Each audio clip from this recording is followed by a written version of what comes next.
اگه آموزش این میکاپ رو میخوای تا انتهای ویدیو با من همراه باش. سلام، من اصلم میکاپ آرتیست تخصصی عروس. تو این ویدیو آموزش این میکاپ خیلی شیک رو میخوام بهتون نشون بدم. برای مرحله اول از آبرسان کلینیک استفاده میکنم و به کل صورتم پخشش میکنم و ماساژ میدم تا جذب بشه. بعد از مرطوب کننده بایدرما استفاده میکنم. مرطوب کننده بایدرما رو برای پوستایی که خیلی خشکن بهتون پیشنهاد میدم. خیلی پوست رو نرم میکنه و باعث میشه که کرم پودرتون قشنگ رو پوست بخوابه. توی مرحله بعد از اسپری مک استفاده میکنم، اسپری آبرسان مک، چون که اسپری های مختلفی داره. برای بیس سایم از کانسیلر تارت استفاده میکنم، رنگ میدیم، چون میخوام یه ذره تیره تر باشه بیسم. کلا بچه‌ها سبک این میکاپ اینجوریه که تمرکز روی رژگونه و کانتوره و خیلی بولتره توی این میکاپ. از کانسیلر استفاده میکنم و قشنگ روی کل سطح پلکم میزنم. همیشه کانسیلر رو طوری بزنید که بعدش هیچ سایه‌ای از پلکتون ندیده باشین، یعنی کامل پلکتون رو پوشش بده که یک بیس خیلی قوی داشته باشین برای سایه.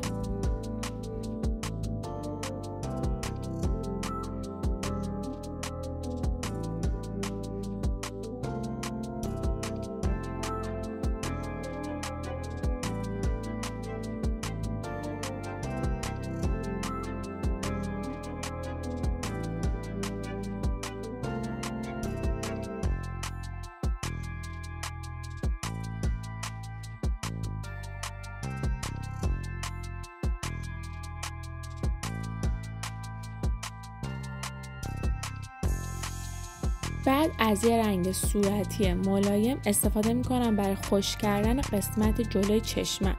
من توی سایه ها معمولا قبلش با پودر فیکس خشک نمی کنم. حالا بستگی داره چه سایه‌ای میخوام بزنم. توی این آموزشم خشک نکردم که بهتون این مدلیشو یاد بدم. اول از یک رنگ صورتی کم رنگ بردارین و قشنگ روی سطح پلکتون به صورت تپ تپی بزنین، نکشین براشتون رو. شاید تو ویدیو فکر کنید دارم میکشم، ولی دارم موادو میذارم روی کانسیلرم که خشک بشه. اینو همونطور که میبینین انجام بدین و زیاد هم به انتهای چشمتون نبرین، چون انتهای چشم میخوایم از رنگ تیره تر استفاده کنیم.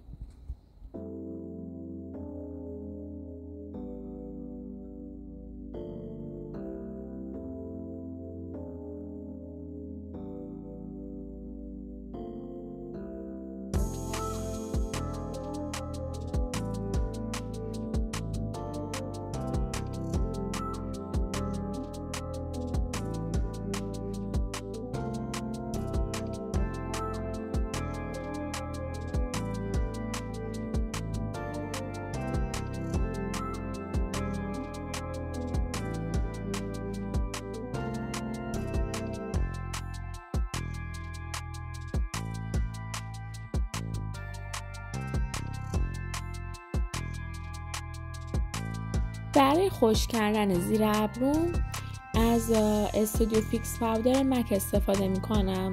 رنگ برنزشو من با رنگ سفید اینجا ترکیبش کردم و حواستون باشه که حتما به صورت ضربه این مواد رو بذارین که باعث کثیفی نشه.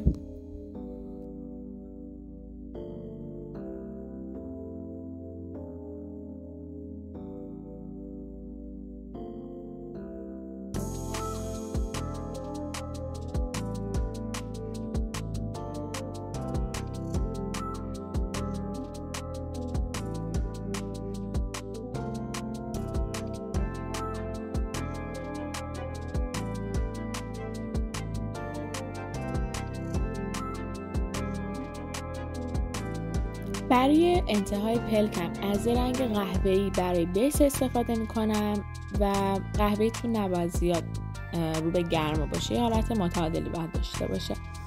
استفاده میکنم و همون جور که میبینین توی همین بخش میزنم. برای حالت دادن چشم‌ها همیشه این ناحیه‌ای که من دارم سایه میزنم بیشترین تمرکز رو باید داشته باشیم، چون که نقش اصلی رو حالت دادن چشم‌ها داره. همیشه حواستون باشه که رنگ‌های قهوه‌ای رو زیاد بالا نبرین یا کامل تا زیر ابروتون نبرین. مخصوصا اگه مبتدی هستین هیچ وقت این کارو نکنین، چون که بس سایه‌تون خیلی چرک به نظر میرسه. ولی حالا اگه میکاپ آرتیستین و حرفه‌این، با توجه به سبک سایه‌تون میتونین کنترلش کنین، ولی اصولیش اینه که زیر ابروتون اونقدر تیره نباشه. من هر دو تا چشممو تا این مرحله پیش میبرم، شما هم با من مرحله به مرحله پیش برین.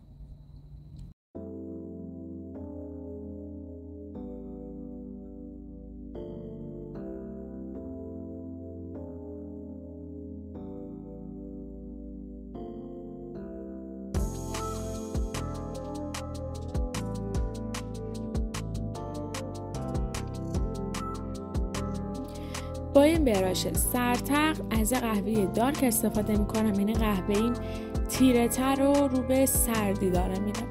استفاده میکنم گوشه چشمم موادم رو میذارم و مثل خط چشم یه ضربه بیرون چشمم فیدش میکنم.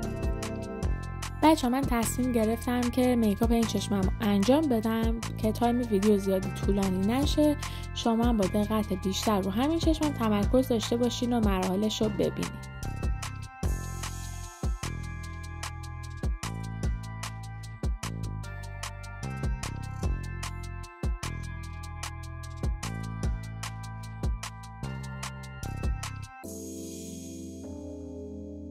حالا با همون براشی که رنگ بیسمو گذاشته بودم، قهوه بیسمو گذاشته بودم، میام این رنگ قهوه دارکم رو فیدش میکنم و مواد اضافی هم بر نمیدارم. با همون موادی که روش بود میام اینو فید میکنم.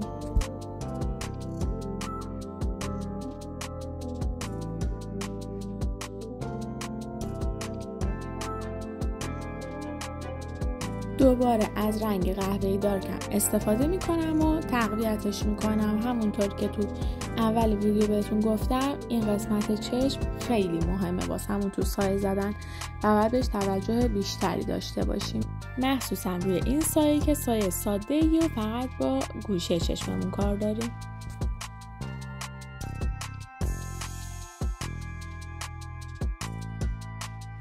بعد دوباره مثل مرحله قبل از رنگ قهوه‌ای استفاده میکنم و اینجا رو بیشتر شارژش میکنم و رنگ بیشتری بهش میدم.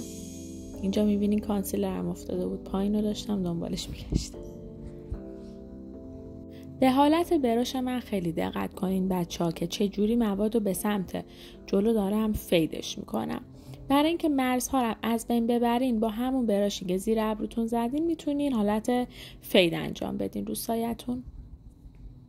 برای اینکه بن مژم رو تقویت کنم از همون برش سرتقم استفاده میکنم و با رنگ دارکی که استفاده کردم یک ذره روی بن مژم میارم.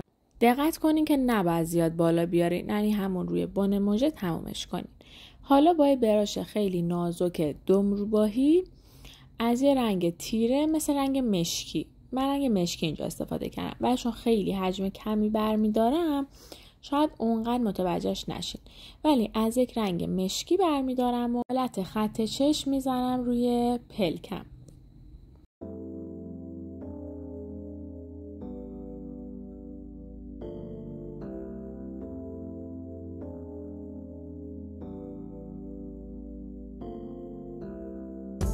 بعد دوباره با برش سرتختم میام این رنگ مشکیمو فید میکنم. حواستون باشه که برای فید هیچ وقت از براش کثیف یا براشی که خیلی رنگ داره استفاده نکنین. من این براشم اونقدر رنگی بهش نداشت و برای فید کاملا مناسب بود. اگه مثلا براشتون رو بزن روی سایه مشکی و بعد بیاین فید انجام بدین، اگه مبتدی باشین یه سایه خیلی کثیفی تحویل میگیرین. پس اگه مبتدی هستین از براشای کوچیک برای سایه استفاده کنین و سعی کنین براشتون تمیز باشه. برای گوشه داخلی چشمم از سایه سفید رنگ استفاده میکنم که بیشتر بولدش کنم و بتونم توجه رو اون قسمت هم بیارم. سعی کنید سایه سفیدی که استفاده میکنین سفید خالص باشه، یعنی تونش نخودی توش نداشته باشه، چون اصلا به این سایه که میخوایم بزنیم نمیاد. و بعد دوباره دارم فید میکنم همه چیزو که خط و خطوطی باقی نمونه و بعد دوباره به براشم رنگ قهوه‌ای زدم، یعنی مواد برداشتم و دارم رو گوشه چشمم میذارم چون دیدم یه ذره حالت خامی داره و بعد دوباره با براش فلافی دارم اونو بلندش میکنم.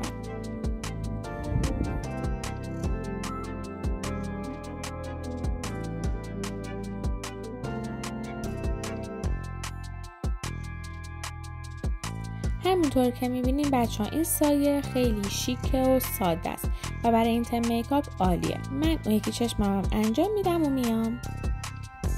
من اینجا از کرم پودر الی گرل دارم استفاده میکنم.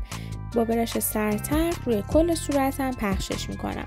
همونطور که میبینید از یه رنگ تیره دارم استفاده میکنم و برای پوستم خیلی تیره هستش، چون که هدفم این بود که توی این میکاپ ذره پوستم برنز باشه و یه میکاپ برنز داشته باشیم با هم.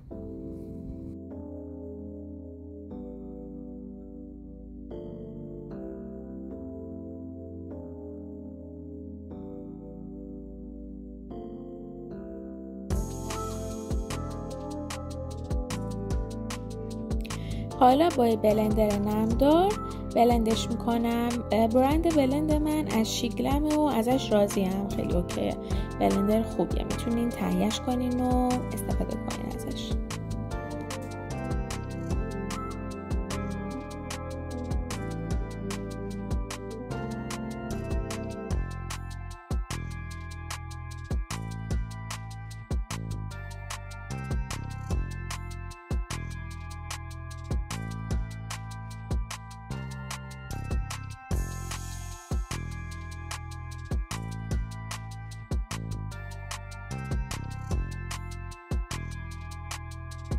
من اینجا چون تنها بودم و کسی نبود پشت دوربین که رنگو چک کنه، فکر میکردم که خیلی سفید رنگ دوربینم از دور، یعنی اینجوری فکر میکردم و رفتم ذره زردش کردم که اشتباه کردم و بعد که ویدیو رو دیدم متوجه شدم تو ویدیوی بعدی دیگه این اشتباه نمیکنم.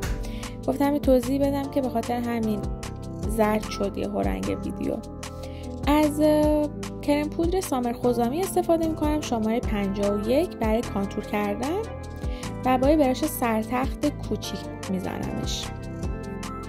همونطور که میبینید رو شقیقه هم وصل میکنم و میارم روی پیشونیم که این حالت برنزی داشته باشه صورتم.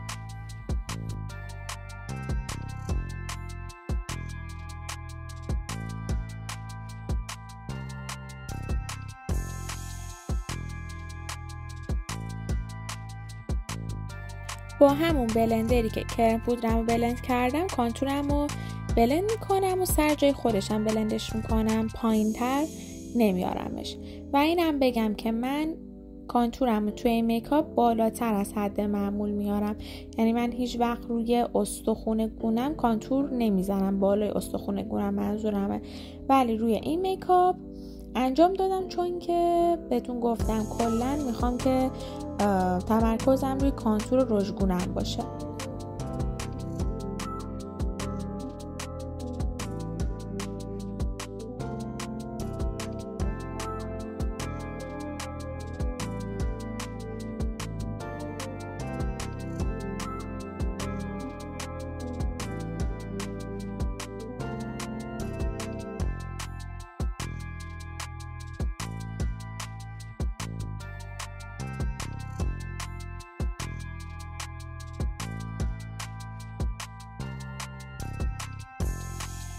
و توی این مرحله چک کنین که اگه جای از صورتتون مواد کمی گذاشتین دوباره موادتون رو شارژ کنین. من اینجا دارم قسمت پیشونیمو شارژ میکنم.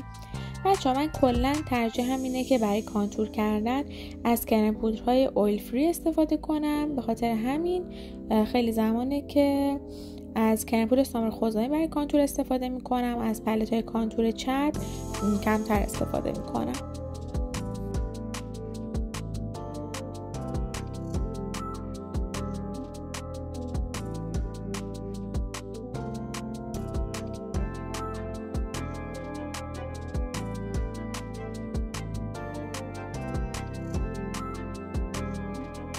کانتور بینی بچه‌ها برای فرم‌های مختلف بینی متفاوت انجام میشه و منحصر به همون فرم باید کانتور براش رو انجام بدیم. به خاطر همین من توی ویدیو دیگه بهتون کانتوری که برای فرم‌های مختلف باید انجام بدین و توضیح میدم که کاملا باهاش آشنا بشین.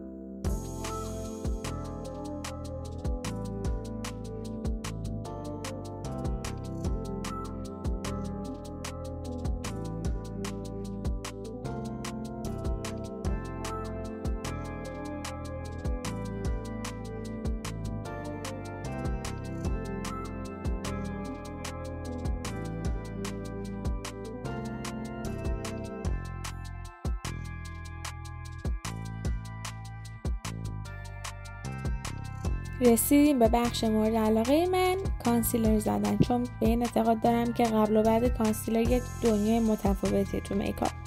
من زیر استخون گونه‌ام یعنی زیر کانتورم و میام از کانسیلر استفاده میکنم و از رنگ میدیم استفاده کردم، از رنگ خیلی روشن استفاده نمیکنم.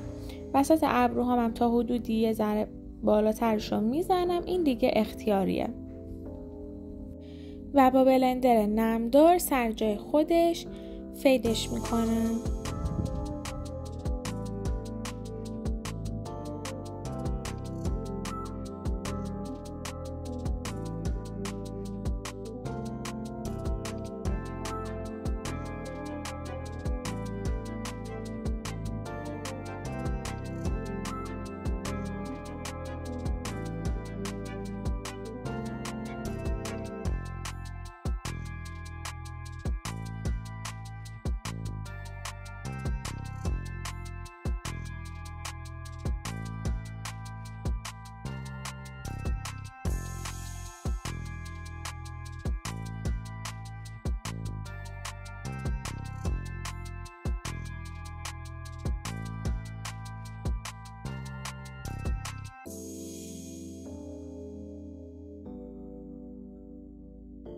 برای رژگونم از پلت رژگونه فیوچر میکاپ استفاده میکنم و با دستم میذارم. شما میتونید با براشم مواد رو بذارین. من اینجا احساس کردم با دستم راحت ترم و با انگشتم این فیدش میکنم و روی شقیقم هم میارمش تا حدودی، یعنی رژگونه رو قشنگ زیر پلکم هم میارم توی این میکاپ.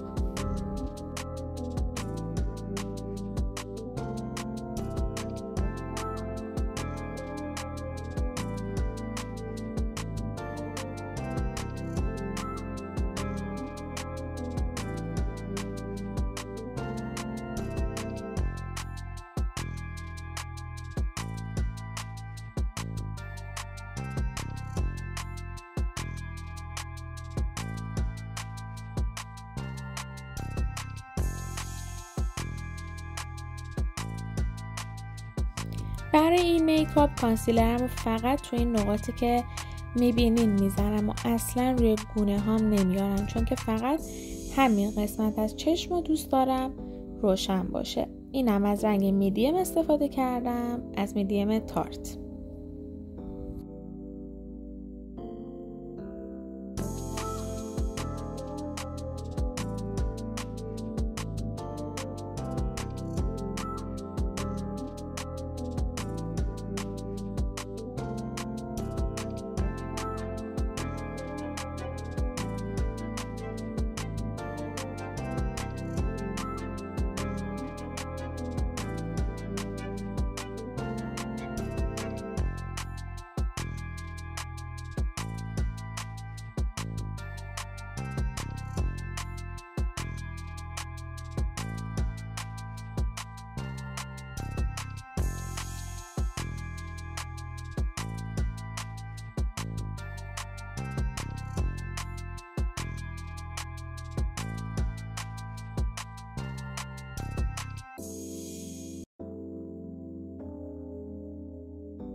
حالا با یه براش دوباره رژگونم و شارژش میکنم و تا حدودی زیر چشمم میارم.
دوباره یه ذره با براش کانتورم این قسمت ها رو من تقویت میکنم که یه ذره رنگ بیشتری داشته باشه.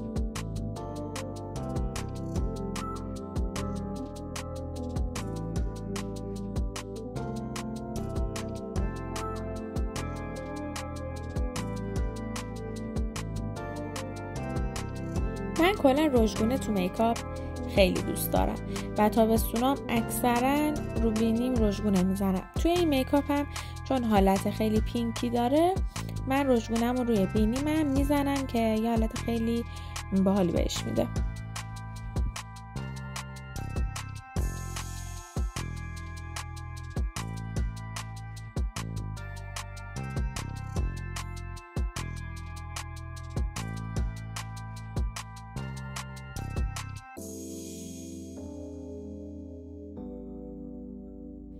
و دوباره با برشی که کانتور زدم میام کانتورم رو شارژش میکنم.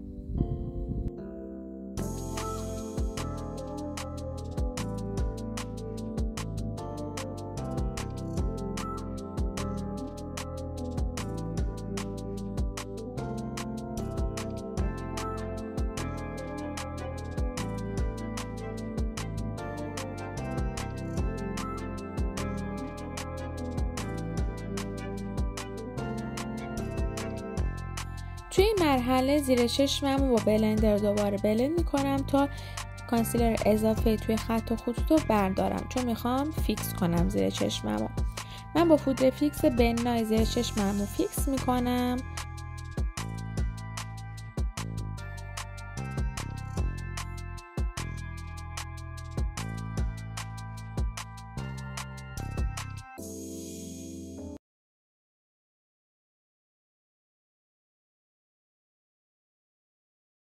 و با حجم مواد خیلی کم کل صورتم هم فیکسش میکنم با فیکس پاودر بنای.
حالا میریم سراغ استفاده از مواد خشکمون.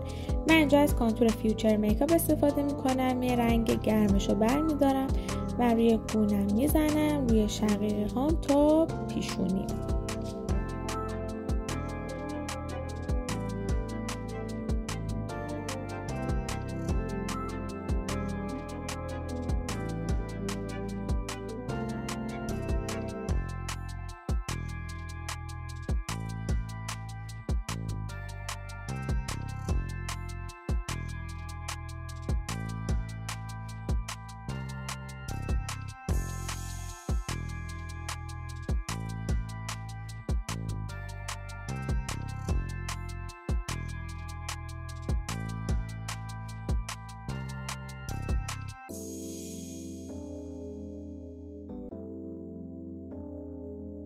برای زیر چشمم از استودیو فیکس پاودر مک استفاده میکنم.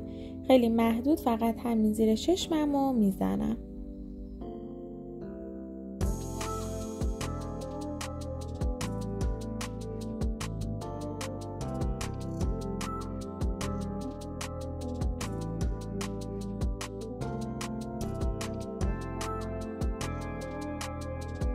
از رژگونه شیگلم استفاده میکنم. برای رنگی که توناژ صورتی داره رو برمیدارم، همینطور که میبینید روی گونه ها و تقریبا تا زیر چشمم میزنم، چون که این میکاپم خیلی میخوام صورتی طور باشه.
میریم سراغ میکاپ زیر چشم. من از رنگ صورتی برای زیر چشمم استفاده میکنم و وصلش میکنم به میکاپ بالای چشمم، به اون خط چشم فرمی که زده بودم.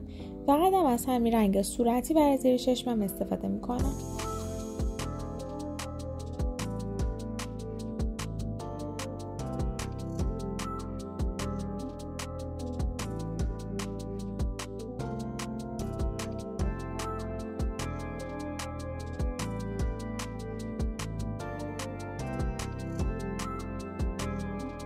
بچه‌ها من ادامه میکاپم یعنی قسمت ریمل و ژل ابرو رو گرفتم ولی ضبط نشد.